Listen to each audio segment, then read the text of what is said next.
ako naabutan. Ginamitan ko na naman sila ng strategy ko na ito mga tol. Ang pagpalang gabi sa inyong lahat yan. Pasensyahan nyo na po na ngayon na po ako nakagawa ng video kasi sa anong nangyari sa amin ni Don Julio ay talagang hindi inaasahan po na nangyari ang ganung pangyayari po. Pinahamak kami ng batang bandido, kaya yun, nagkahiwalay kami ni Don Julio kasi akala namin na totoo talaga yung mga sabi ng batang bandido kasi nasa isip talaga namin na tulungan yung bandido na yun kasi nalaman namin yung kanyang edad, yung sabi napakabata pa po, galing to 17 years old pa. Napunta siya doon kaya yung puso namin ni Don Julio ay talagang gusto talaga sana namin natulungan kaso pinahamak niya kami, pinapunta niya kami doon sa kanyang kasamahan. Iwan ko kung ano yung punta namin, parang doon sila nag-standby yung mga kasamahan niya kaya doon niya kami dinala. So, napansin ko na talaga yung galaw ng Manilo yun, yung batang Manilo yun na parang kakaiba talaga po mga tol. Ngayon lang po ako nakapag-video mga tol kasi ako yung puntaryan nila, ako yung napukusan siguro nila, ako yung nakita nila na kaya ako yung hinahabol. Grabe yung mga humahabol sa akin kaya ito ako ngayon, kahanap ako ng pwedeng paglipasan ng umaga. Dito siguro ako magpahinga muna, ligtas naman dito kasi maraming damo dito at nandito ako sa ilalim. Mga tol, talagang napakahirap yung mga nangyari sa amin ngayon. Balitaan ko rin na sila Brad Buds at Brad Rimat, ibang kasamahan namin, mga baguhan, sila Brad Ray at si Pilot, naambos din po pala. Nabalitaan ko rin po si EG at yung sino yun, hindi ko kilala yung isa na sinabi sa akin na kasama rin namin na si Gipot ba yun, Gipot na nandito na rin po daw sa area, umakyat na rin. Kaya ngayon po sinigurado ko po na maligtas yung aking sarili, hindi ako mahuli ng mga bandido. Dito ako magpalipas ng gabi, pero pag hintayin ko na malapit na yung umaga saka na ako maglakad ulit para ito yung buhay natin. Hindi natin alam kung ano yung mga nandito talaga sa gubat na ito, at ilang kalaban yung mga nakawa paligid. So ngayon po huwag po kayo mag-alala, open po ako ng flashlight kasi malayo na po ito sa pinanggalingan namin ng naambos kami ni Rodolfo. Alam ko naman na ligtas ako dito kasi sinigurado ko po talaga na dito ako pahinga, hindi ako makita ng mga kalaban at malayo sa kanila po. So huwag pa rin tayo hindi pa rin ako magkampante po mga tol kasi hindi talaga natin hawak itong bundok, hindi natin alam kung ano yung mga mangyayari o pangyayari na magaganap po. Kaya ready po ako kung ano man yung mangyari sa akin. Alam ko naman sa sarili ko na kaya kong lusutan mga bandido. Hindi lang mga commander, yung mga umawak sa akin, kaya kong patayin. Saka po mga tol, yung nangyari po pala ito po yung nangyari sa akin, hindi ako nakabidyo. Ito ito pala po na sira po yung bag ko sa kakatakbo po. Sangit sa parang puno yun. Tumakbo ako, baliwala na lang sa akin. Dito nabutas din sa loob, may damit ako dyan, wala nang pagkain, pero walang problema po kasi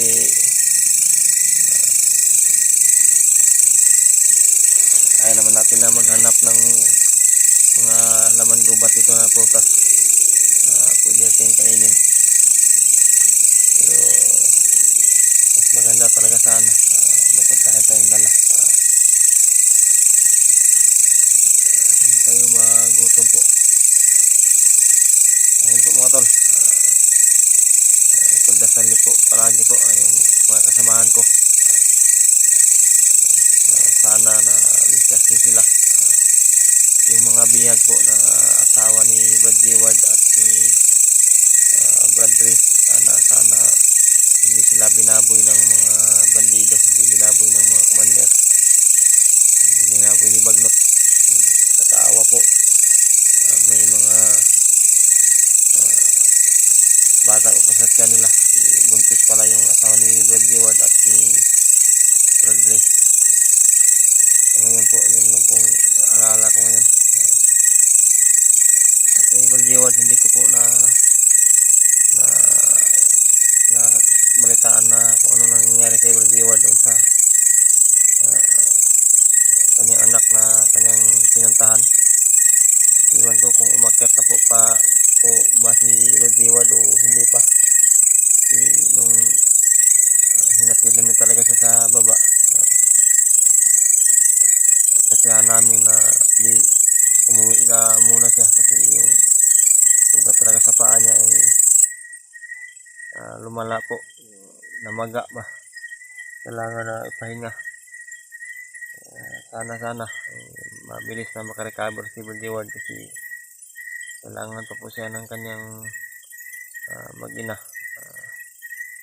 nandun sa kamay ng mga kalaban.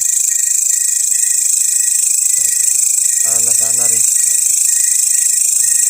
hindi mawawala yung suporta niya sa amin, sa lahat sa aming timpugi, sa ibang mga kasamahan namin.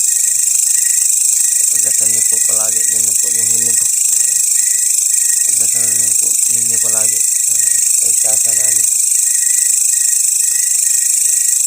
Pagkasindihan niyo na po mga tol, yung pagsasalita ko ngayon ay hindi talaga tuloy-tuloy kasi may kaiba yung pakiramdam ko po.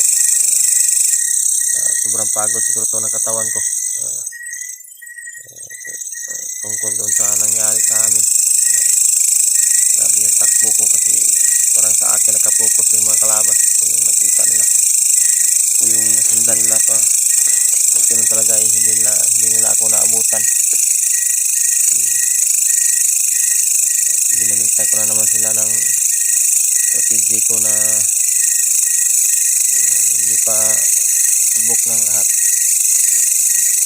Akin lang po yun, ito lang po yun na mga paraan po. Malalaman nyo rin po sa tamang panahon mga tinatago ko na paraan. Hindi naman pwede na ilahad mo lahat sa video, ipakita mo yung mga paraan na bihira lang na dapat sikreto mo lang talaga yung mga nalalaman mo. Yun mga tol, yun po mga tol, yung sabi ko, ito yung paulit-ulit na sasabihin ko po sa inyo na pakisuportahan po kami palagi yung page ko, yung YouTube channel ko, Dave Adventure, yung Facebook ko po, Dave Adventure din. May makita mo kayo sa video namin na mga ads po, wag po ninyo na i-skip po. Sana po na tapusin niyo po yung video namin. Yung sa mga kasamahan ko, tingnan niyo po yung bawat anggulo namin para maintindihan ninyo yung aming mission, kung ano yung kuwan talaga. So yun mga tol. So yun po ay sobrang pagod na po talaga ng katawan ko. Yung problema lang wala akong pagkain dito. Bukas na ako makakain ito. Hanap ako ng prutas na nandito sa laman gubat. Nandito ako ngayon. Huwag kayong mag-alala. Dito ako makikita dito ng sino mang kalaban. Pasensyahan nyo na po mga tola. Yung pagsasalita ko ngayon. Talagang hindi yung pag-iisip ko talaga. Yung pag-aalala ko sa aking kasamahan ba. Yung aking mga kasamahan. Sana po si Badulyo ay ligtas din. Hindi ko pa na-monitor po. Hirap na yung signal ito at wala tayong load. Sa ngayon, ano man yung kaya ng panahon, ano man yung sabi ko, bukas ng umaga, pagpatuloy ako sa aking paglalakbay. Yung plan ko naman, plano ko naman ay hanapin ko si Badulyo. Kung sino man yung makita natin, kasamahan, sana may makita tayo. Hindi na naman tayo mahirapan ulit sa paglalakbay o sa pagkikipaglaban po. Kasi ganito sitwasyon talaga ako nahihirapan yung mag-isa ako. Kasi wala akong makausap po. Wala akong masabihan sa nararamdaman ko sa nararamdaman ko sa buong araw. Yung pagod, hindi mo ma-share yung mga gusto mo na sabihin ba. Palabas sa iniisip mo. Huwag po kayo mag-alala mga tol. Talagang gagawa ako ng paraan para makikita ko ng mga kasamaan, makita ko sila o makita nila ako. Yun lang ang choice ko. Hindi ko sila makita, gagawa ako ng paraan para ako yung makita nila. Yun lang. Yung mga tol, ang problema ngayon parang uulan na. Parang uulan na po. Basa ako ngayon kasi wala akong trapal. Sana ay hindi to lalakas para hindi tayo mabasa. Wala rin itong bag natin, no? Nawasak na talaga yung bag natin. Yung bag ko. Yung mga tol, sa ngayon, pwede na makahanap ako ng pwede na pag balhin. Lalakad ako siguro, hanap ko ng mas makapal dito. Hindi tayo mababasa ba. Mas maganda sana kung may dahon na saging para pilitan na natin na hindi matulog. Hindi talaga ako mapakali sa ganito. Mag-isa lang ako. Diskumpiyado ako sa ganito na sitwasyon. Hindi ako makatulog din. So, parang uulan na po talaga. Nandito na po ako ngayon.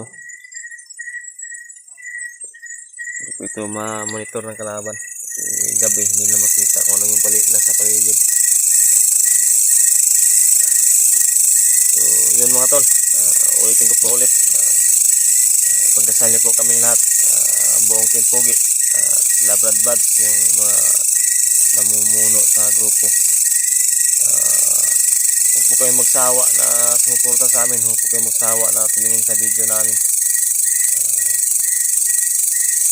Kung may mga naninira man sa amin, kayo kung maniniwala kayo sa kanilang mga sinasabi. Kasi kami po mga tol, talagang magpatuloy kami sa aming hangarin. Tulong sa kapwa na nangangailangan ng tulong. Ipaglaban yung mga naapi, paglaban yung mga sakop ng demonyo.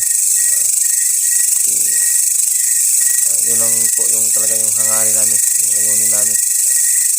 Yung hunter na Team Pogi po ay ang hinahangad ay kapayapaan, kaligtasan sa buong nangangailangan. Kaya yun po mga tol, dito siguro ako magtagal dito. Parang lumalakas ako yung tulo ng ulan, tulo ng ulan po. Sa ngayon i-off ko na po yung flashlight ko. Maglakad siguro ako, hanap ako ng kanina dito. Naabot ako dito kanina, hindi pa masyadong madilim. Sobrang takbo ko, lakad ko. Pinilit ko na mag video na malapit na dumilim para hindi masundan na kalaban o makita ba. May nakita ko doon banda na parang mas makapal pa dito yung damo. Iwan ko, tingnan ko lang muna ngayon. Maglakad ako ngayon. Sana magdasal ako na sana hindi lalakas ng ulan para hindi tayo mabasa, hindi ako mabasa ba. Sobrang ginaw po, wala pa tayong lighter, hindi tayo na hinigarile kasi bawal yun sa tungkulin namin, bawal yun sa aming mga sinusunod na aming patakan po. So yun po mga tol, bandahan po siguro ako, lakbay, hanap ako ng pwedeng makapal pa dito na damo kasi parang malakas talaga yung tulo ng ulan mga tol. Yung mga tol huwag po kayong mag-alala po, huwag po kayong magsawa na sumuporta sa amin, sa mga aming mga silent viewers dyan. Shout out sa lahat at aming mga solid na supporter din. Shout out po, alam niyo na po kung sino kayo. Sa inyo lahat, appreciate po namin yung supportan niyo, 100% pagsuporta niyo sa amin. Maraming salamat talaga po. So yun, mga tol, lakad na po ako. Tayin ko na po yung flashlight ko.